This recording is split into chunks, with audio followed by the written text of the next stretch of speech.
Great. Hello, everybody. Again, thank you so much for coming tonight and for joining us virtually. My name is Scott Dwyer, Executive Director for Sons of the Revolution in the state of New York and its Fraunces Tavern Museum. Before I turn the podium over to Peter Hine, our president of the board of SRNY, I just wanted to welcome you all tonight to our preview of our latest exhibition, Lafayette, A Hero's Return, in the Adeline Moses Loeb Gallery. We are so happy to have you join us because we are joining the American Friends of Lafayette and other peer institutions, organizations, and historic sites, including the Order of Lafayette, a sponsor of tonight's exhibition, in celebrating the bicentennial of the Marquis de Lafayette's return to the United States. As he was during the war, during his return visit, and 200 years later, Lafayette is a revered figure here in America, and we hope our exhibition and the objects from our collection capture and highlight that fact. Special thanks to our staff, Museum and Art Committee, and the exhibition sponsors, many of whom are here tonight, for making this exhibition happen. And I will pass the microphone over to Peter, who will tell you all about them and more. So thank you so much again, appreciate it.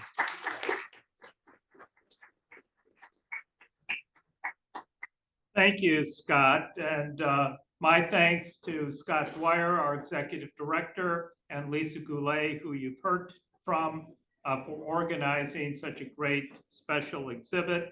And the museum has the benefit of a very active museum and art committee chaired by Craig Weaver and Ambrose Richardson, who are here. And I'd appreciate it if the two of you would raise your hands so that you can be recognized.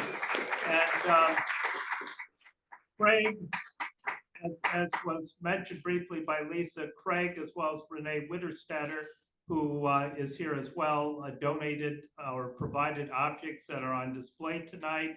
Renee, who's in the front row here, is also the curator of our Cloak Crusader exhibit, George Washington in Comics and Pop Culture, which is in the room next door. So please acknowledge them as well.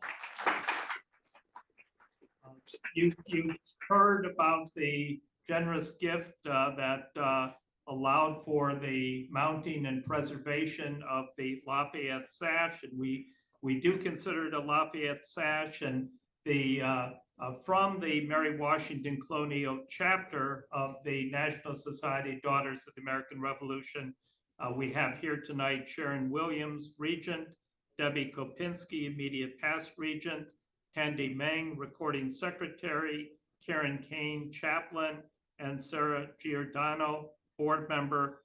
So thank you for the chapter's kind contribution. We also have received generous financial support. I'd like to thank in particular Ken Chase, who asked a question a moment ago, as well as Bruce Law and Sherry Lowe from the Order of Lafayette. Bruce is the President General of the Order of Lafayette. A number of our officers and board members are here tonight. Peter Sherwin, Mark Kopinski, our registrar, Mark Kopinski is our treasurer, our registrar, Scott Jeffrey, chaplain, Father Cullen, current board members, Alan Boris, Paul Dietrich, Calvin Ramsey, Rob Donaldson, and also we have a number of people here who are members of the Long Room Association. We'll be recognizing them at the dinner that follows the presentation. In addition to those mentioned, I'd like to thank other representatives of other societies here tonight.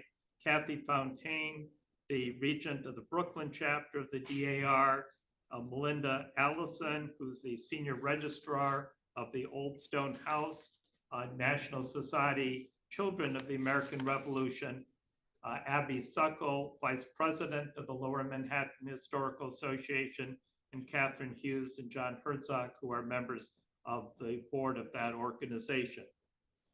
It's now my pleasure to introduce our speaker tonight, Brigadier General Vincent de Kytspotter, who is someone who currently heads the French defense mission to the United Nations.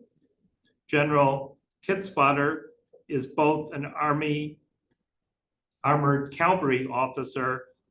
He's commanded a regiment of tanks, among other things, and also a notable scholar who has a PhD in political science.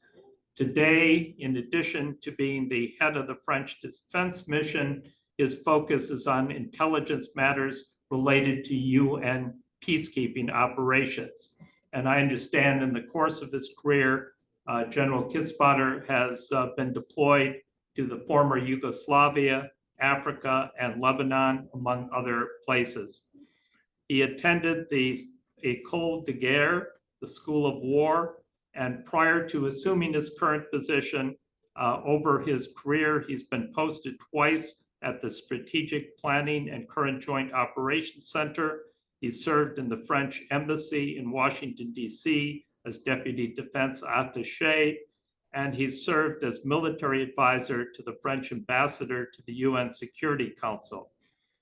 As a scholar and historian, he's published articles in the French National Defense Review. He recently wrote a book in French on the victory of Yorktown in 1781, which I understand is pending publication. And he's also a frequent speaker. Tonight, he's joined by his wife, Helene, who shares her husband's passion for the history of which he speaks.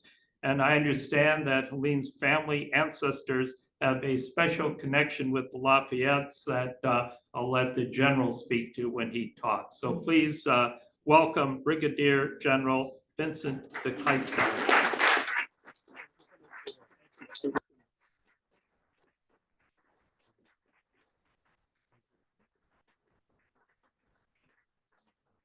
Thank you so very much, ladies and gentlemen. Excellencies, you never know if there's some excellencies sneaking around. So my dear brothers and sisters in arms, if any, at least listening to this, it is such a great honor and a distinct privilege to be here tonight in front of you with my wife, Helen, and to be able to share our views with the American Friends of Lafayette and with many others, our thoughts on the the French military involvement during the American Revolution from a very French military perspective. So bear in mind that our profound bilateral relationship, France and the United States of America, actually finds their very roots in these past alliance during the American Revolution. So let me suggest we go through this agenda to better grasp, what was at stake and to have some key takeaways about this formidable alliance. So first of all, we will see the context and the French strategy. We will deep dive within the French leadership, and we'll have a talk about Lafayette, obviously. And then we'll have a look at all these key military takeaways. I think it's very important to have this in mind. So the late 1770s were a very favorable strategic political context to intervene, because as you all know, since the Treaty of Paris back in 1763, which puts an end to the 7 Years' War, and the French and Indian Wars, as we all know, it's been coined here, there's a very strong will in Versailles to wash away the humiliation of this treaty. When France lost Canada, lost a few islands in the West Indies, and there is a great will also to place France back on the political and military chessboard in Europe. So the French imagination generally holds that the ideas of the Enlightenment truly guided the American epic. Well, it is partly true, but the king's decision to involve France militarily along these surgeons was taken in full awareness, I would say, of the risk of another humiliation, another defeat, or even, bankruptcy, or importation of the anti-royalist ideas back to France, and why not a military defeat in the face of Great Britain. So with the coronation of King Louis XVI in Versailles in the year 1774, there is a genuine continuity in the affairs of the kingdom. The common thread among all senior ministers seems resolutely to be the desire for revenge. And as early as July 74, the new Minister of Foreign Affairs, the Comte de Vergennes, so it's very important. The name Vergennes is very important in new history as well, not only Lafayette, but he's briefed in detail every single week on the situation in the American colonies. And the year after, obviously in 75, it's the Lexington and Concord outbursts, which are carefully followed and analyzed. Let's have a few milestone. Doesn't work anymore. You touch, Scott.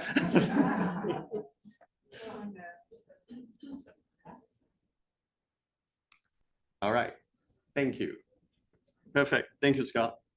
It is the victory of Bunker Hill in 75 that eventually decides Versailles to help the American insurgents against the British crown. So as early as 76, hundreds of French officers are embedded within the US Continental Army. And the most well-known of them, of course, is the young Captain Gilbert Dumotier. We'll be back to him in a minute. In 1777, the famous French writer Beaumarchais organized clandestine support, and eventually it is the victories at Saratoga which finish to convince Versailles. So let me take a moment to throw light upon the hero of the two worlds, Major General de Lafayette. So Marie-Joseph, Paul, Yves, Gilbert Dumotier, Marquis de Lafayette, was born in 1757. Indeed, Lisa, he was 19 years old.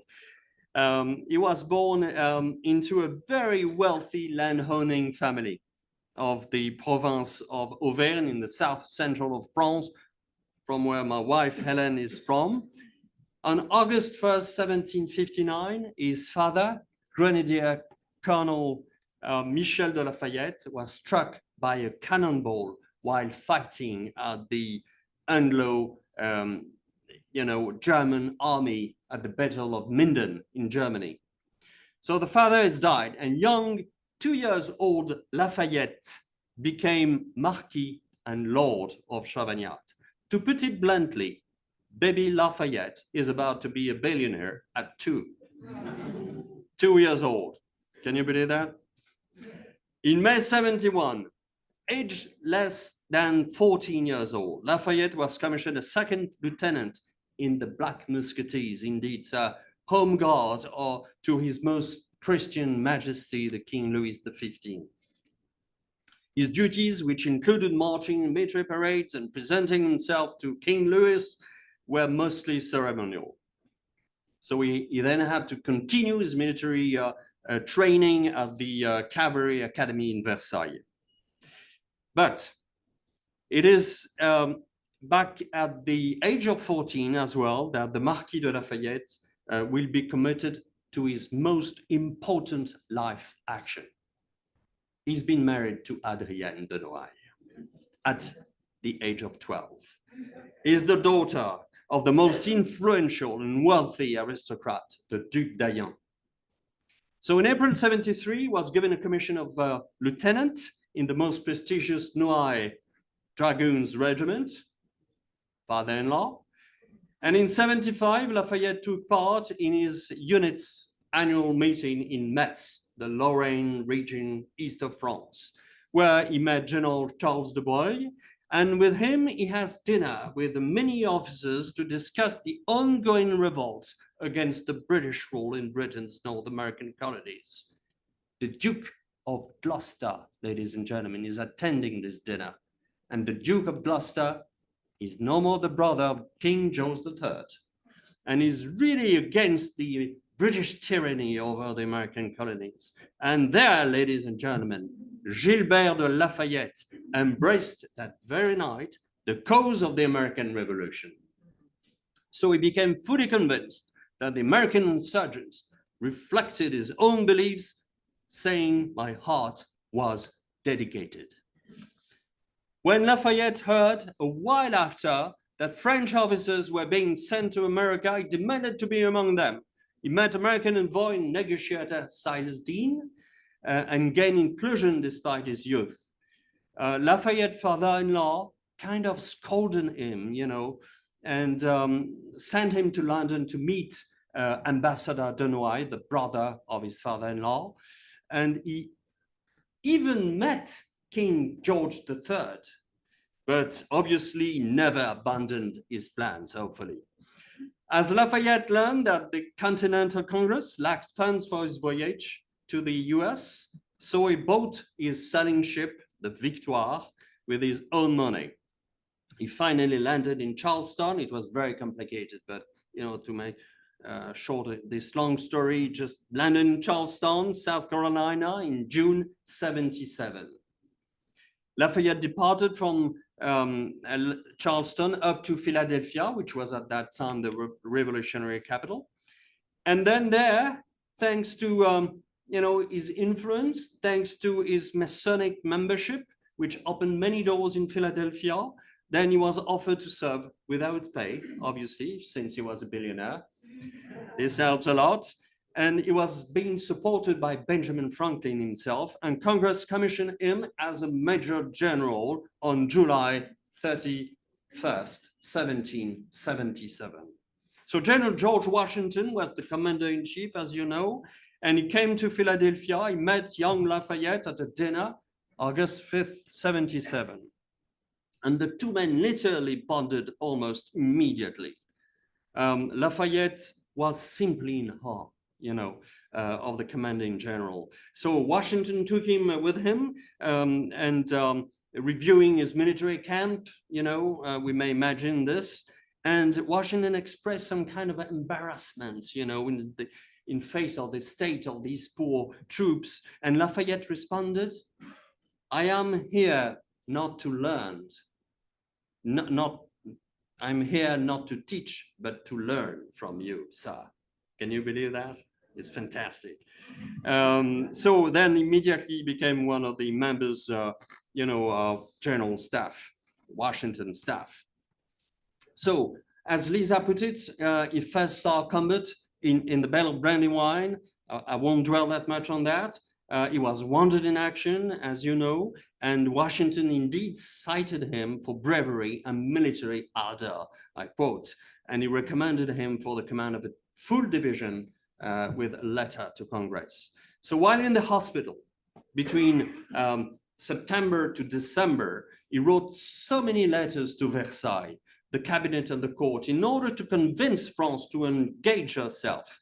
And he returned to the field in November, spent the whole winter, the famous winter, 77-78 in Valley Forge, and the border war sent him to Albany, New York, in order to prepare the invasion of Quebec.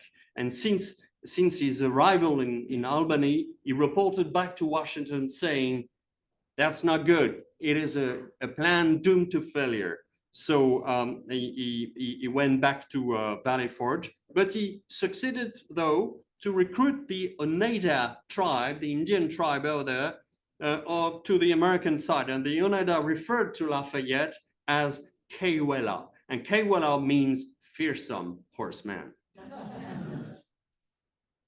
In France, Lafayette is steadfastly shifting from a status of rebel deserter, to some kind of a hero as soon as 78. And the Americanophilia, grows in Versailles, and it helps a lot. And obviously, that early 78, the first Treaty of Friendship and Commerce, and then the Alliance and Defense Treaty. Is Lafayette responsible for this sudden change? He generally participated to it. But first and foremost, the very reason lies in the ability of the young Continental Army to beat the British Army at Saratoga twice. In June 78, Lafayette participated to the Battle of Monmouth Courthouse, New Jersey, as you know. He did not particularly distinguish himself there, but as you remember in your American history, the American was led by General Charles Lee, and General Charles Lee was a bit like Benedict Arnold, you know. Ooh. So he almost was a traitor. He was just a few months before a British general in the British Army. But anyways, so Lafayette obeyed his superior's orders to withdraw and let the British go to New York. During the winter of 78, he decides to be back to France to boost the French involvement and make the plea to the king himself. So Lafayette, it's interesting to know that he was placed under house of arrest for 8 days by the king himself. And the 9th day, he was, it was merely face saving for King Louis, to do that. But he was given a hero's welcome, invited to dinner with the king and Marie Antoinette, and even invited to the famous hunt with the king in Versailles. And in December 79, Adrienne gave birth to George Washington Lafayette. Hurrah! Gosh, he loved him very much. Lafayette worked then afterwards with Benjamin Franklin to secure the promise of 6,000 French soldiers to be sent to America under the command of General de Rochambeau. And you know that in March 1780, he went back to America on the frigate Hermione. He arrived in Boston a few months before Rochambeau's expeditionary force.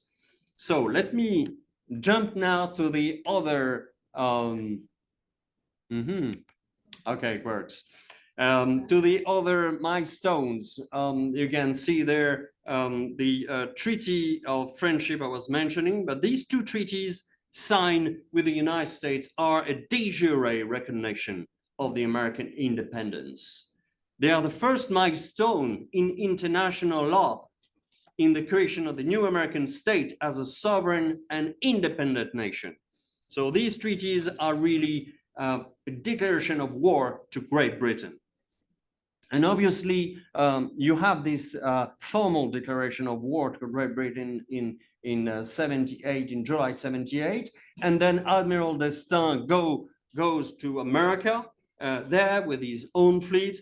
It's not a success, in Savannah, Georgia, is beaten by the Brits, and then off the coast of Newport, off the coast of New York, so it was not a good deal to have that guy. But still, he served, right? And he created the conditions so that Rochambeau and Admiral de Grasse afterwards could win. But anyways, and then we have the creation of the Expédition Particulière. Let's have a look at the French strategy. It's very important to have this in mind, because by resuming the military initiative through seek and surprise of its enemy, Versailles is moving away from a logic of competition by proxy, which has persisted since the Treaty of Paris, and is choosing a logic of direct confrontation. It is an important political and military decision, ladies and gentlemen, which breaks with some 15 years of speculative clashes. So France actually regains the strategic advantage, so to speak, and regains the initiative in this conflictual relationship with Great Britain. Now let's have a deep dive, because I've chosen to spend a few minutes with you, if you allow me, on the French leadership, as its designation appears to be a key factor in the upcoming victory. First, let us give honor where honor is due. I strongly believe that the French and American allies would have never won should Lieutenant General Comte de Rochambeau not been designated by King Louis XVI. Here's the man. Why Rochambeau? A taciturn, somewhat aloof and stern disciplinarian. Not speaking a word of English, Rochambeau was considered to serve loyally though, and above all was ready to get along the Americans if ordered to. Rochambeau is literally a war hero. He's a vet of all European wars with such a record of outstanding military performance. He's been wounded in action several times, mainly by British bullets. He commanded under fire the most prestigious regiment in France of the kingdom, the Auvergne Regiment. Auvergne, Lafayette, and Hélène. And then Rochambeau was definitely more at ease, so to speak, on the battlefield than in the drawing room in the court of Versailles. So let me tell you that he truly has the leadership of General Eisenhower. He truly had the brilliance of General Petrus, and he truly has the the charism of General Patton. But he's above all truly such humble character who has been devoted all his long career to his soldiers, deserving the nickname of Papa Rochambeau. At that time, it means a lot. On the verge of retiring in his Vendômois, center of France, after 30 years of loyal service at the age of 55, and being the vice chief of the Armée Royale, he is chosen by the king himself to lead the Expédition Particulière. And the icing on the cake is that Rochambeau is probably the best expert on the siege warfare in the 18th century. So he will definitely make the difference in Yorktown.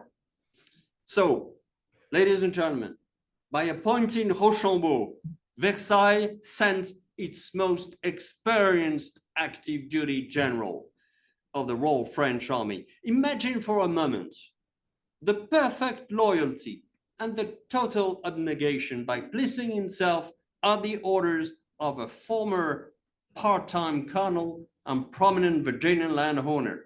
Well, he was actually, this landowner, the Generalissimo, General Washington, was actually he was responsible for the kickoff of the French and Indian Wars back in Pittsburgh at that time, you know that.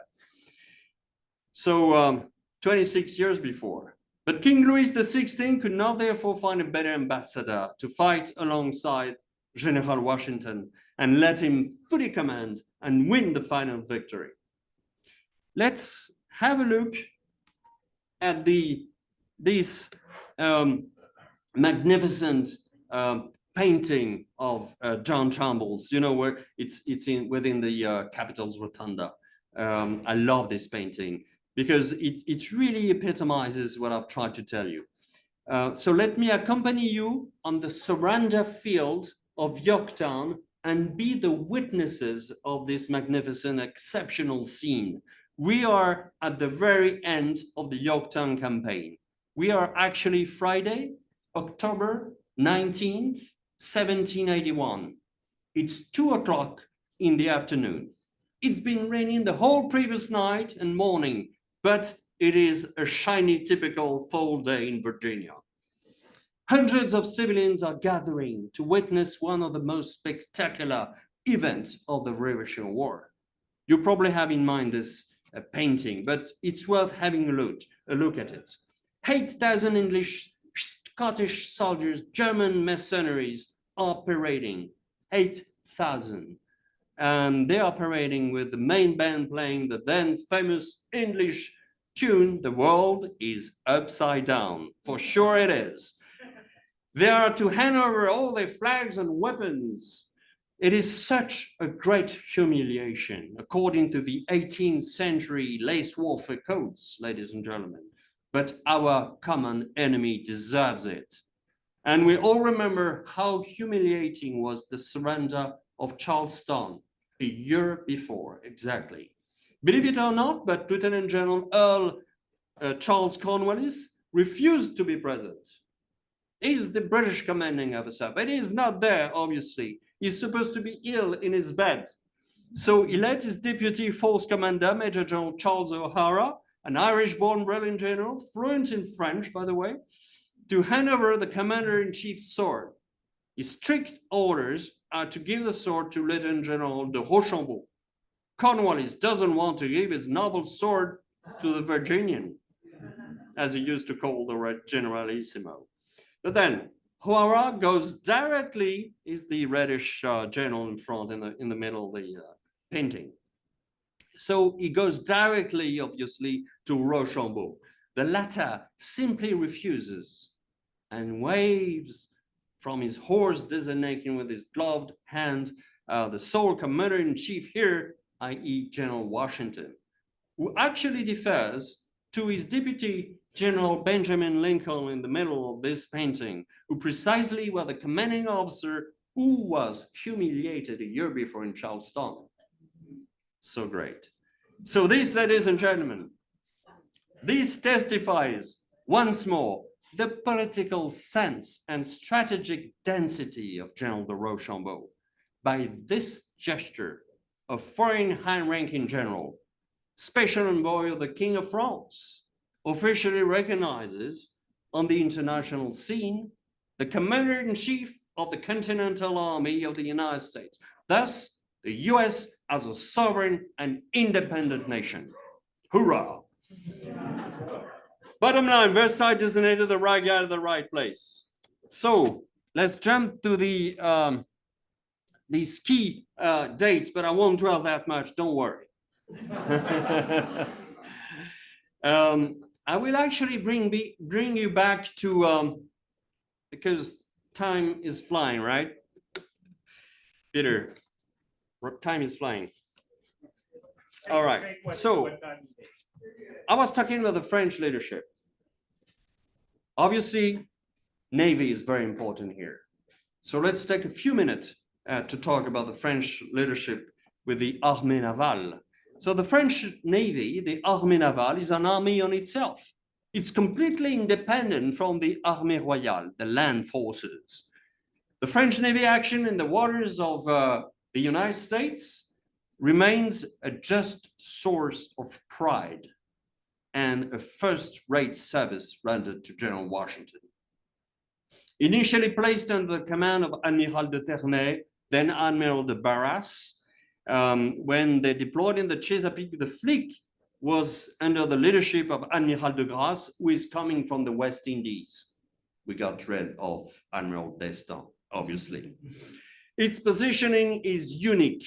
It is autonomous, and it is in no case under Rochambeau's command, even less under the operation control of Washington.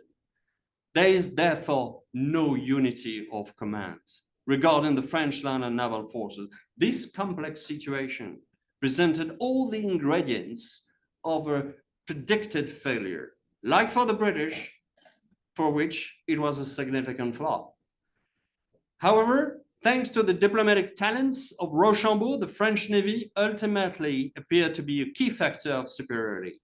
Let me bring you a few moments in the Chesapeake Bay to better grasp this outstanding decisive naval battle. We are now talking about the Battle of the Capes, at the very beginning of the siege of Yorktown, when all the Allied forces are concentrating, towards the peninsula of Yorktown. Washington and Rochambeau are still in Mount Vernon on their way to Virginia. It is August the 5th. Admiral Comte François de Grasse leaves the northern coast of Haiti for the Chesapeake Bay. It's a long way. He approaches the Virginia Capes a few days after, I would say 3 weeks after, and then he enters the bay for Anchorage. On September the 2nd, 1781, the siege of Yorktown hasn't commenced yet. Operations of disembarkation begin. The land forces under the command of Major General Marquis de Saint-Simon are being sent up the James River in longboats for landing in Jamestown.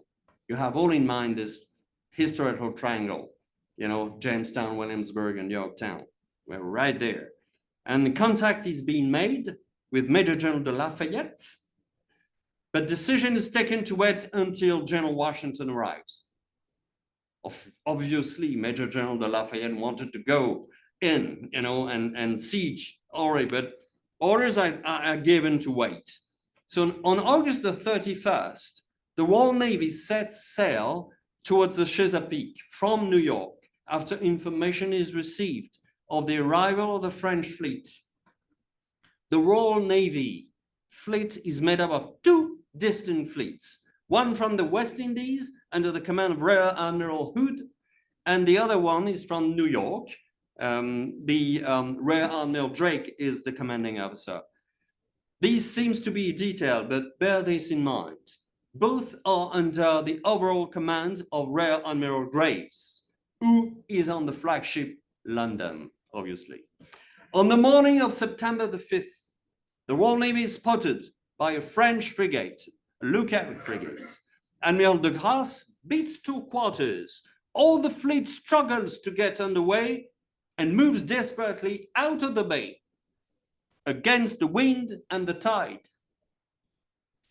Almost a third of the crews and guns are already disembarked for the siege of Yorktown and Gloucester.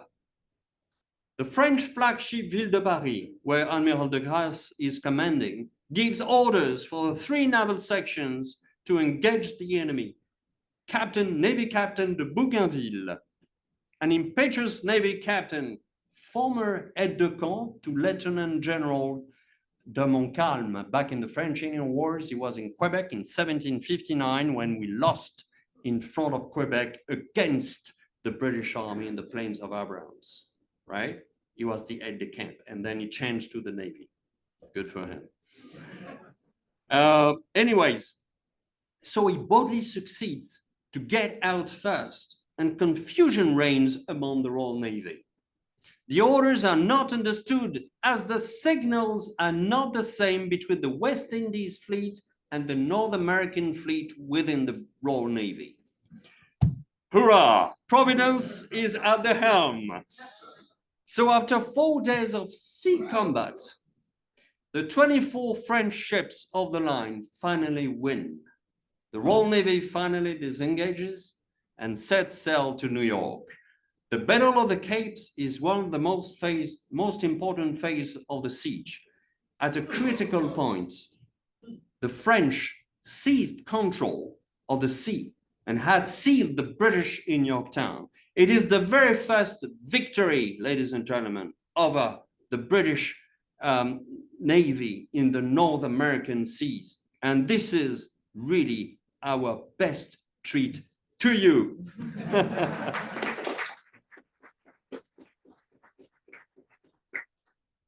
Let me bring you maybe to the Gloucester combat, of the only one cavalry engagement of the American Revolution within Virginia, within the siege of Yorktown, not within the American Revolution per se, because in the South, General Nathaniel Greene, and along with a few other American generals and one of the famous French colonel, along with the Polish colonel, who was Colonel Pulaski, you know him, but this was also Colonel Armand de la Reyrie, who trained the American Revolution Cavalry, the US Continental Cavalry.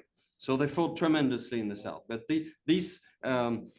as you see this ugly British cavalry officer in white, but you all remember the movie The Patriot with Mel Gibson, right? You remember the ugly dragoons in green, right? This is the guy, Lieutenant Colonel Banasta Talton, butcher of Virginia. He killed within the foraging parties he led, you know, during the siege of Yorktown. He killed a lot of Virginian farmers there. And the Duc de Lauzun, the hussar who was commanding the French cavalry there, almost killed him. Sorry for that. The guy left immediately after and joined Red Britain because he was afraid to be hanged by the Americans, because the guy was really a butcher. Anyways, let me talk about a few takeaways, military takeaways. So the victory at Yorktown is undoubtedly a beautiful and brilliant military victory, but it is much more. It covers all the attributes of a political victory as well. And it gives the strategic dimension, not just a tactical operational one. But I would like to share with you the fact that it's an exemplary military success, bottom line. It's the first of all the second and last major victory of the Continental Army of the United States, and this time officially with the help of the French Army. It's the perfect example of interoperability and coordination between both armies. And this tremendous victory not only revealed the dazzling of the Allied force and its unity of effort, but it also revealed the formidable unity of command between both generals, which the British authorities, by the way, thoroughly lacked. These excellent relations between the two military leaders, whose military educations we know were radically different, and what is more, did not speak a word of the other's language.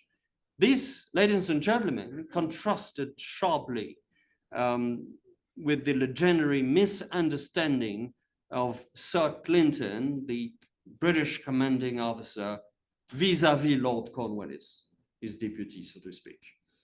In addition, the charisma and the political military genius of the two allied generals reflected on their entire staff, which was capable of planning and conducting complex and inter-allied operations together. Never in the military history of the Continental Army has the victory been so dependent on the personal and collective commitment, the courage, the fighting spirit, and the bravery of all the officers, the non-commissioned officers, the soldiers and sailors, and militiamen as well, with their French allies. The Battle of Yorktown is a formidable laboratory of ideas and modern techniques of the art of war. The French tested, combat-proven, their new Gribble system of the artillery system there, which was also the artillery of the Emperor Napoleon during the Napoleonic Wars. It's exactly the same. Siege techniques, new engineer, assault techniques, all these importation of new capabilities or know-how, also from the US, because the US were mastering the guerrilla warfare thanks to the Indian warfare. And we brought it back to Europe thanks to it. And the line infantry in the Queen of Battles is not left out either, with the new Charleville rifle, which gives decisive fire superiority to the American insurgent and American US Continental Army over the famous British Brown Bess. So it's very important to have this in mind. Bear also in mind, ladies and gentlemen, that the captains of Rochambeau are to be the generals and marshals of Napoleon. The main aide-de-camp to Rochambeau will be the chairman of the Joint Chief of Staff during the whole empire as a marshal. So what he learned in Yorktown was quite useful back home, so to speak, back in Europe. I haven't talked that much. Maybe I could be back a few minutes because I began at 15, right, Peter? Yeah, no, take your time. I was talking about the main gallant actions of the revolution, but that one, of course, the storming of the redoubts 9 and 10, you know it by heart because you learn it at high school or middle school, right?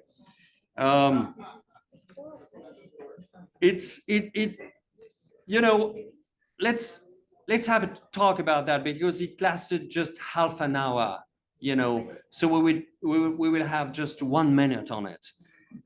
Once the second Allied, siege line is almost completed in October 14th, 5 days before the surrender. Then the two main advanced enemy redoubts, 9 and 10th, are still blocking the extension of the second line of the Allied right eastwards. So decision is taken to attack these two strongholds. During the night of October the 14th, two storming parties are getting ready from west to east, left side of this slide. The French party, under the command of Colonel Comte Guillaume de Depont, Zweibrücken, because he was half German and half French, but on the right side of history. So with 400 soldiers from his glorious regiment, the Zweibrücken regiment, the Two Bridges regiment, on the east side, the American party is led by the glorious Lieutenant Colonel Alexander Hamilton. Yes, he belongs to Lafayette's division and is seconded by French Lieutenant Colonel Jean-Joseph de Gimont, a good friend of Lafayette. So the two redoubts are seized in a very swift and exemplary manner. The Americans were way faster, pretty much in the manner of the Indian-like commando warfare. You know, they stormed the redoubt very, very quickly. And the French, on the very contrary, were much longer because they suffered much more casualties, 50 casualties, as Redoubt 9 was heavily defended. So I wanted to show you this because it's very important to better grasp. But let me conclude before having a few questions. Ladies and gentlemen, dear friends, well, first of all, I'm very proud, you know, to say tonight that France is not only the oldest ally to the United States, but it helped the US to gain and secure their full independence from the British Crown. Some agree that the French commitment is unprecedented, and with historical hindsight, this French political and military engagement led to the ultimate victory will shake up the international order for centuries to follow. Yorktown is indeed the beginning of the end.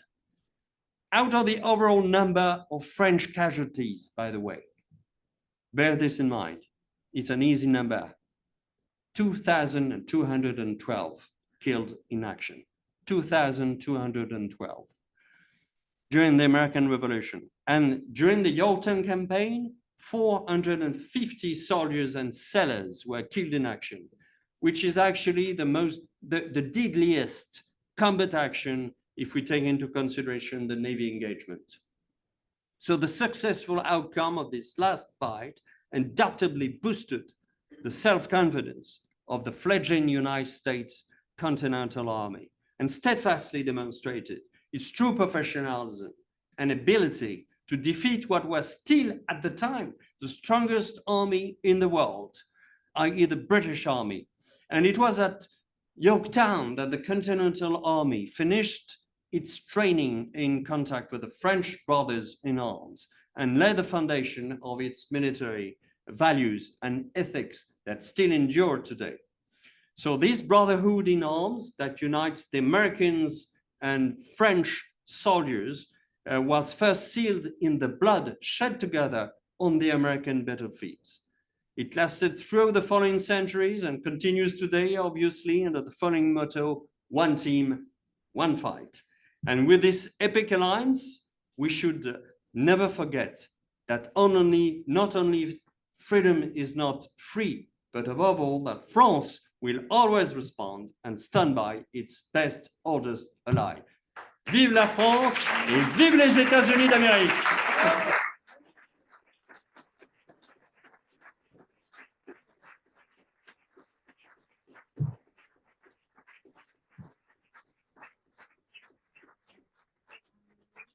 We're going to take just a few questions from the audience. So I'll be coming around with the microphone. Yes, sir. You can raise your hands.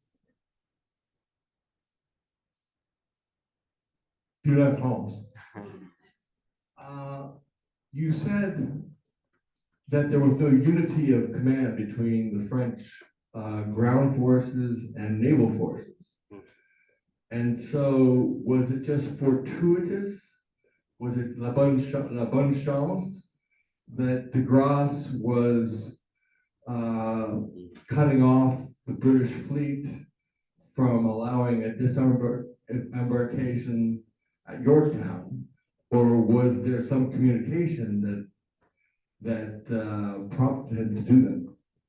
Yes, indeed. Thank you, sir, for this question. You know that there was this kind of struggle between Washington pushed by Lafayette when they were still in Connecticut during those two conferences in Hartford and Weatherfield, and then off, the limits of New York back in the spring 1781.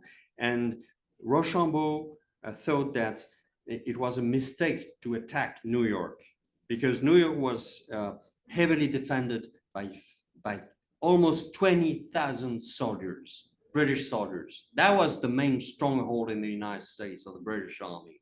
If you want to attack 20,000 soldiers, we all know, we all learned that in military schools that you have to have 3 times that number.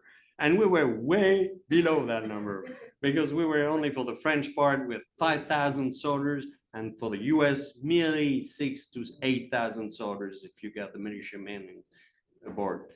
But so it means that it was impossible. And Rochambeau was pretty much, as I said, talented in diplomacy, and he calmed down the situation and proved to General Washington that it was doomed to failure.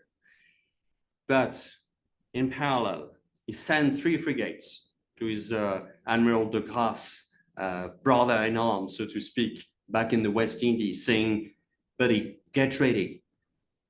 Get ready because I'm about to convince the Generalissimo that we're gonna make the punch that would be in Yorktown, Virginia. So we're gonna gather at the beginning of August somehow. Can you believe at that time, 18th century?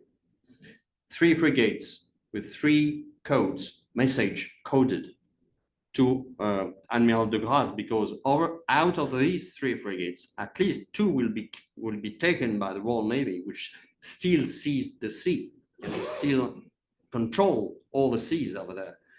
And by luck, by chance, whatever providence or whatever, Admiral de Grasse has the orders, so to speak, although it's not an order, it's a suggestion.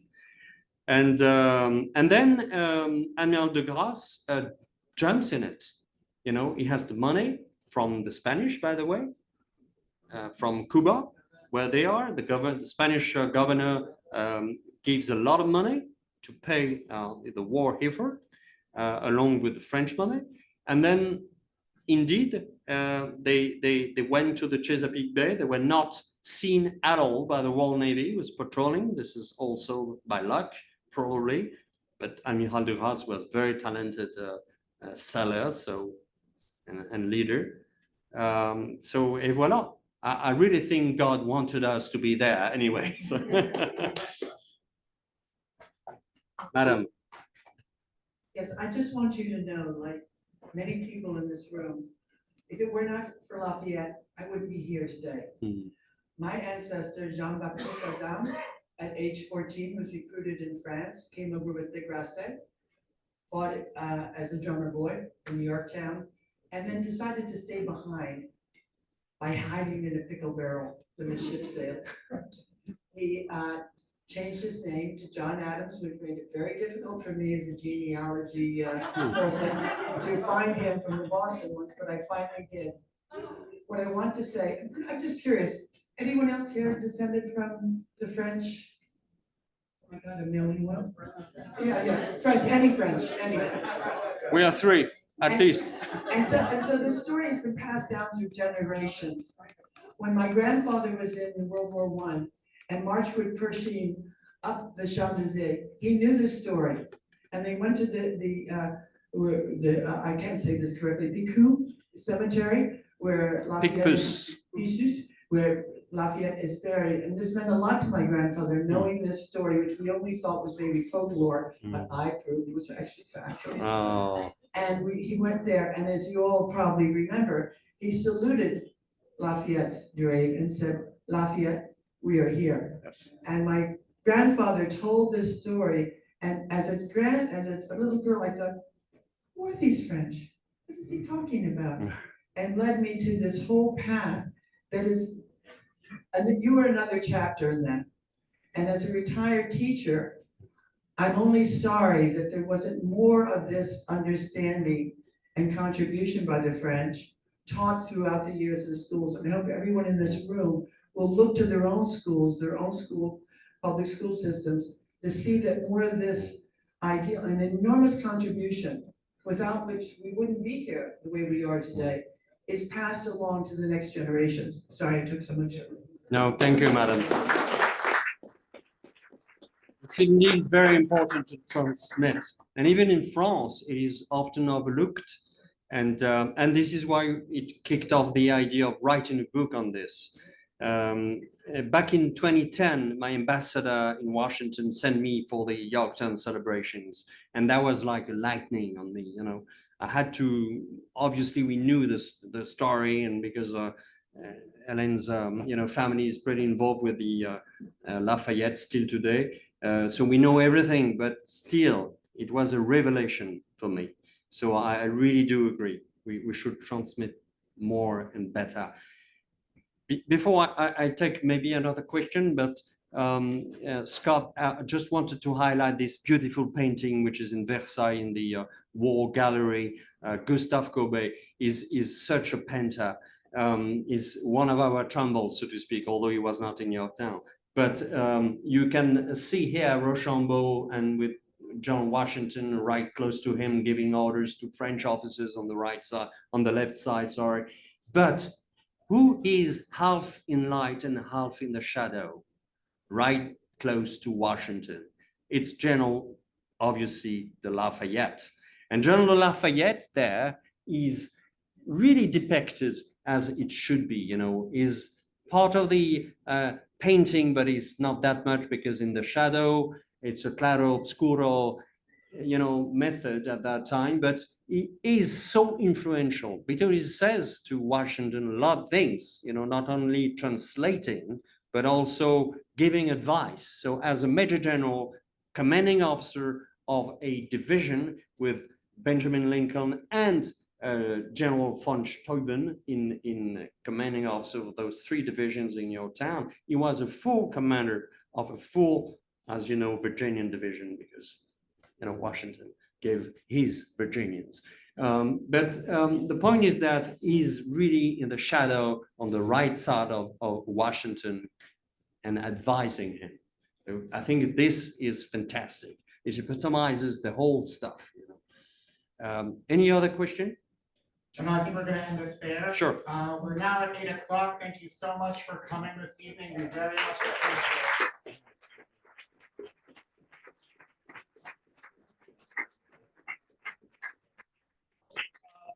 Before we end, we'd like to present the certificate of appreciation to you.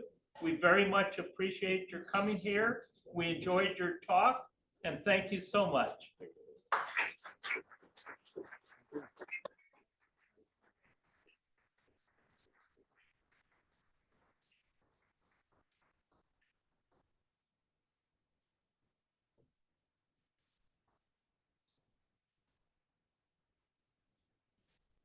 Thank you.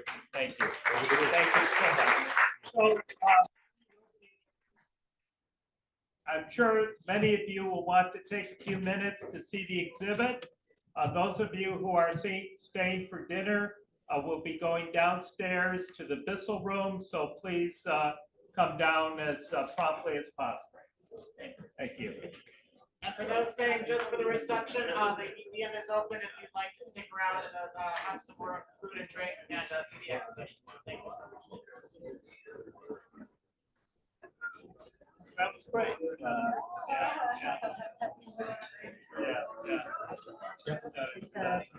So much things to say.